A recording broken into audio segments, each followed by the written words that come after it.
అవకాశాలు గాని, నాకు తెలిసినంత వరకు పార్టీలో ఇంకే ఇతర నాయకులకి ఇవ్వలేదన్నది అందరికి తెలిసిందే. ఆయనకు కూడా తెలుసు. సో, ఇక్కడ బాలినేని శ్రీనివాసరెడ్డి గారు వెళ్ళిపోయినంత మాత్రాన వైఎస్ఆర్ పార్టీకి ఏమవుతుందని అక్కడ ఇంకా ప్రకాశం జిల్లాలో ఇప్పుడు చూస్తే ఇంకా పార్టీ కార్యకర్తలు గాని, నాయకులు గాని ఇంకా గట్టిగా పనిచేస్తా ఉన్నారు. మంచి నాయకత్వం వచ్చింది. అక్కడ అందరూ కూడా మరి ఎవరొచ్చారు సార్ కొత్త మంచి నాయకత్వం నాయకత్వం అంటే? వైపు ఇప్పుడు బాలినేని శ్రీ ఒక నాయకుడు వెళ్ళిపోయాడు, ఆ నాయకుడి ప్లేస్ ఇంకో నాయకుడు పుడతాడు కదండి. ఆల్రెడీ ఇక్కడ మేకప్ వద్దు గాంభీర్యాన్ని ఏమైనా ప్రదర్శిస్తుందా బాలినేని విషయంలో వైసీపీ? మాకెందుకు బాలినేని శ్రీనివాసరావు గారు పవర్ సెంటరా లేకపోతే కింగ్ మేకరా? ఆయన చూసి మేము మేకపోతే గాంభీర్యం ప్రదర్శించడానికి ఆయన ఏం చేయగలడు? మీ జనసేన పార్టీలోకి వచ్చాడు కదా, ప్రకాశం జిల్లా మొత్తం కూడా రేపు జిల్లా వ్యాప్తంగా ఇప్పుడు 6 జిల్లాలు అన్నారు. 6 జిల్లాలు పక్కన పెట్టండి, ప్రకాశం జిల్లాలో ఉన్నటువంటి సీట్లను గెలిపించమంటే నాకు దమ్ముంటే కాదు సార్, ఏంటి బాలినేని మీరు అలా తీసి పారేస్తున్నారు? రాజశేఖర రెడ్డి గారి అభిమాని అయిన రాజశేఖర రెడ్డి గారి కోసం మంత్రి పదవి వదిలేసుకున్నారు. రాజశేఖర రెడ్డి గారికి బోల్డ్ మంది మంత్రి పదవి వదిలేసుకున్నారు. మంత్రి పదవి వదిలేసుకున్నారు. జగన్ గారు అంటే తిరిగారు. పాపం ఆయనకి అన్యాయం చేయలేదా మీ పార్టీ? మేం చేయాలా? మా పార్టీ అయితే ఎటువంటి అన్యాయం చేయాలా?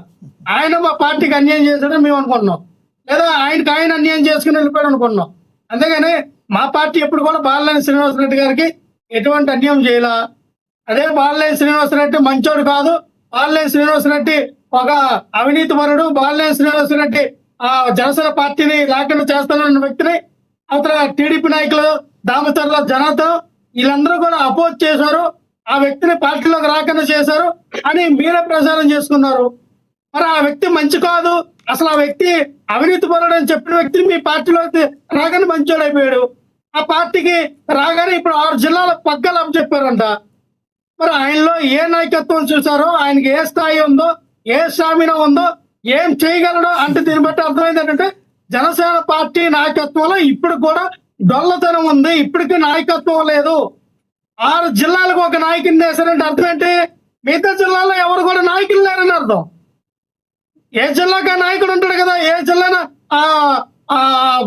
పైకి తీసుకురావడానికి ఒక నాయకుడు ఉంటాడు కదా. 6 జిల్లాలకు ఒక నాయకుడు వేశారంటే అర్థం ఏంటి? రాయలసీమలో మీకు ఎవడ నాయకులు దొరకల అంటే రాయలసీమలో ఎవడ మీ పార్టీకి నాయకులు లేరని అర్థం కదా. నాయకులు లేకపోతేనే మీ పరిస్థితి ఎలా ఉంటే అన్నిటికీ నాయకులు ఉంటే పరిస్థితి ఎలా ఉంటుందో ఊహించుకున్నారా? అలాగే ఏమైంది? మా పరిస్థితి ఏమైందండి? ఈ రోజున మీరు స్థానిక ఎలక్షన్లకి లేదా స్థానికంగా ఏదైతే ఎంపీటీసో ప్రెసిడెంటో డెప్యూటీస్ ఎలక్షన్లకి మీరు వేసుకున్న కమిటీలో, లేదా మీరు మండల అధ్యక్షుల కమిటీలో, లేదా నియోజకవర్గ జిల్లా కమిటీలో వేసుకున్నారు అనుకోండి, దాని ద్వారా పవన్ కళ్యాణ్ గారు సీఎం అవుతారా? 2029లో నేనే 2029లో సీఎం అనే పవన్ కళ్యాణ్ గారు ప్రకటించమనండి. సమాస్ వాళ్ళు కింద స్థాయి నుంచి పార్టీని పునర్నిర్మాణం చేసుకున్నారు, సంస్థాగతమైనటువంటి నిర్మాణం చేశారు. వాళ్ళ కింద గ్రామ స్థాయి నుంచి వాళ్ళ బూత్ లెవెల్ నుంచి ఒక కమిటీని వేసుకున్నారు. ఈ రోజున 2029కి పవన్ కళ్యాణ్ గారు సీఎం అని చెప్పుకోలేకపోతూ ఉన్నారు. కాదు, చంద్రబాబు గారే ఉంటారు, మీకేంటి బాధ? 10 సీట్లు పెరిగితే చంద్రబాబు గారే సీఎం గా ఉంటారని పవన్ కళ్యాణ్ గారు చెప్పారు, మీకేంటి బాధ? యాంకర్ గా మీరు ఒక టీవీ యాంకర్ గా మీరు ఎందుకు అన్నారు? కాదు, 10 సీట్లు పెరిగితేయేమో, మనకు 5 సీట్లు పెరిగితేయేమో, దానికి మీరు ఏ కమిటీలు వేసుకుంటే మాకెందుకు? కాదు సార్, చంద్రబాబు గారే సీఎం గా ఉంటారు, మీకేంటి బాధ? అంటే 29 సింగిల్ గా ఉండాలి, సింగిల్ గా రావాలని ప్రకటించలేకపోతూ ఉన్నారు. పవన్ కళ్యాణ్ గారు సీఎం క్యాండిడేట్ కూటమి ఆధిపత్యంలో ఈసారి చంద్రబాబు నాయుడు గారు అయ్యారు కాబట్టి నెక్స్ట్ 2029లో పవన్ కళ్యాణ్ గారు సీఎం క్యాండిడేట్ అని మీరు ప్రకటించుకోలేకపోతూ ఉన్నారు. మాకు వచ్చే ఇబ్బంది మనం చూసాం. తమిళనాడులో ఆయనకి బూత్ ఏజెంట్లు లేరు. ఒక్కొక్క ఎమ్మెల్యే క్యాండిడేట్ ప్రజల వద్దకు వెళ్తే 4 ఉన్నారు క్యాండిడేట్లు. పాప జెండా పట్టుకోవడానికి కూడా సరైన వ్యక్తులు లేరు. ఒక క్యాండిడేట్ల దగ్గర గెలవలేదా 108 సీట్లు, అవలేదా మినిస్టర్లు, ఒక పరిపాలన వ్యవస్థను స్థాపించలేదా విజయ్? వాళ్ళకి ఎవరున్నారు చూడండి, వాళ్ళు చేసినట్టు క్యాంపెయిన్ చూడండి. విజయసాయి రెడ్డి గారు ఒక ఎమ్మెల్యే క్యాండిడేట్ వెనకాల 4 తిరిగారండి.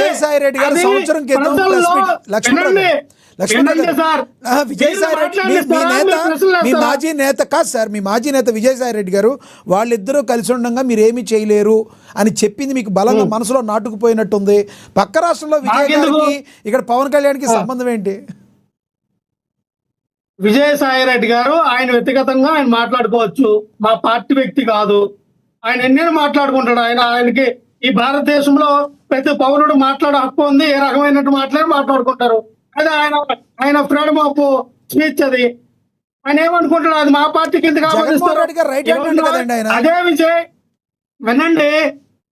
వినండి, అదే విజయ్ ఇప్పుడు డిఎంకే కూటమిగా వచ్చింది, అన్నా డిఎంకే కూటమిగా వచ్చింది. విజయ్ కూటమి కట్టుకుని వచ్చాడండి, గెలవలేదా? రేపొద్దున అదే అవుతుంది 2029లో.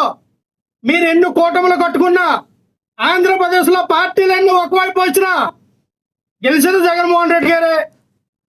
ఇక్కడ ప్రభుత్వం ఏర్పాటు చేసేది వైఎస్ఆర్ కాంగ్రెస్ పార్టీ అనేది. జగన్మోహన్ రెడ్డి గారికి ఉన్న ధైర్యం కూటమి ప్రభుత్వం కాదు సార్. ఒక్క మాట మిమ్మల్ని అడగాలి. కాదు సార్, ఒక్క మాట మిమ్మల్ని అడగాలి. జగన్మోహన్ రెడ్డి గారికి ఉన్న ధైర్యం, విజయ్ గారికి ఉన్న ధైర్యం రాజశేఖర రెడ్డి గారికి లేవంటారా మీరు? 2004లో ఎందుకు ఆయన సింగిల్గా వెళ్ళలేకపోయారు?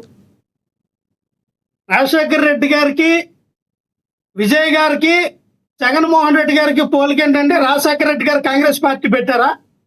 రాజశేఖర రెడ్డి గారిదా కాంగ్రెస్ పార్టీ? రాజశేఖర రెడ్డి గారు కాంగ్రెస్ పార్టీలో one of the member. Party ఆయన పట్ల ఆయన నిర్ణయం తీసుకోవడానికి నేను పొత్తున వెళ్ళాలా, సింగిల్ గా వెళ్ళాలా, లేకపోతే నేను ఇంకా 100 పార్టీలు కలుపుకుని వెళ్ళాలా ఆలోచన విధానం హైకమాండ్ తీసుకుంటుంది. Congress party central government, central లో ఉన్నటువంటి పార్టీ వాళ్ళు తీసుకుంటారు. బీజేపీ పార్టీ ఉంది, బీజేపీ నిర్ణయాలు తీసుకుంటది. స్థానిక బీజేపీ పార్టీలు తీసుకోవు. మీరు అన్నట్టుగా వైఎస్ రాజశేఖర రెడ్డి గారు పార్టీ పెట్టి 5-6 పార్టీలతో లేకపోతే పొత్తు పట్టుకుని వెళ్తే, ఆ రోజున వైఎస్ రాజశేఖర రెడ్డి గారు మరి పొత్తు పట్టుకుని వెళ్ళారు కదా, తప్పే ఉందంటే నిజమేనండి. పొత్తు పెట్టుకోవడంలో మేము పొత్తు పెట్టుకోవడంలో తప్పు అన్నట్లా. మీరు లేని వ్యాపారాన్ని మీరు ఏం మాట్లాడతారు? వీరుడు సూర్యుడు ఏదో ఇల్లి ఆలిగారు ఒక సినిమాలని ఒళ్ళంత బోర్లో గాలి కొట్టుకొని నేను కండలు చూడండి, నా కండలు బాగా ఒళ్ళంత బలిసిపోయిందని చూపిస్తాడు. అవి మీరు మాట్లాడుతూ ఉన్నారు. అవి కండ్లు కాదురయ్యా, అవి చిన్న పిన్నిస్తూ గుర్తు మొత్తం గాలంత బయటకు వచ్చేది. అది పవన్ కళ్యాణ్ గారు, జనసేన పార్టీ, మీ కూటమి ప్రభుత్వాలు నిజంగా మీ దమ్ముదౌర్యాలు ఉంటే మీరు ఎలక్షన్ లో నిరూపించుకోవాలా. విజయ్ ఎలాగైతే నిరూపించుకున్నాడో, జగన్మోహన్ రెడ్డి గారు ఎలాగైతే నిరూపించుకున్నారో, నిజంగా మీరు నిరూపించుకోవాలంటే మీరు నిరూపించుకోవాలి. వాళ్ళు కూటమిగానే ఉంటారు, మీకంటే బలహీనులు. No problem. మేము ఇప్పుడు కూడా చెప్తూ ఉన్నాం, ఆంధ్రప్రదేశ్ రాష్ట్రంలో కలకాలం 100 ఏళ్ళు ఈ కూటమి వర్తాలని కోరుకున్నాం. మేము కూడా అలాగే విడిపోవాలని కోరుకోవట్లా. కూటమిగానే వస్తేనే జగన్మోహన్ రెడ్డి గారు దెబ్బ తగలాలని చెప్తూ ఉన్నాం. మేము వినండి, లక్ష్మణరావు గారు ఇంతకలు ఆయన అంటారు, జనసేన పార్టీ అధికార ప్రతినిధి పవన్ కళ్యాణ్ గారు ప్రజల్లో మార్పు రావడానికి పార్టీ పెట్టారండి, సీఎం అవ్వడానికి పెట్టలేదండి అని అన్నారు. ప్రజల్లో మార్పు రావడానికి పార్టీ పెట్టాను అన్నప్పుడు మీ పార్టీకి 2 మినిస్టర్లు ఎందుకు తీసుకున్నారండి? అధికారంలో రాగానే పవన్ కళ్యాణ్ గారు డీసీఎం తీసుకున్నారండి, వాళ్ళ అన్నయ్య గారికి ఎమ్మెల్సీ ఎందుకు తీసుకున్నారండి? మీరు ప్రజల్లో మార్పు రావాలనుకున్నప్పుడు ఆ టీడీపీ పార్టీకి సహకరించి దీనికి వేణుగారు మాట్లాడాలి. వేణుగారు మీరే చెప్పాలి. మీరు మాత్రమే అన్నారు కదా, మాత్రమే అనేది ఆయనకు అర్థం కాలేదు. మాకు వచ్చని ఎందుకు చెప్పలేకపోతున్నారు? మీరు ఎందుకు చెప్పలేకపోతున్నారు? ఎవరు చెప్తారా? ఇది ఎవరు చెప్తారన్నా? సో మీకు నిజంగానే కూటమిని చూసి మీరు భయపడతలేదా? విడగొట్టడం లేదా? విజయ్ గారు చూపించి రెచ్చగొట్టాలని చూడలేదు.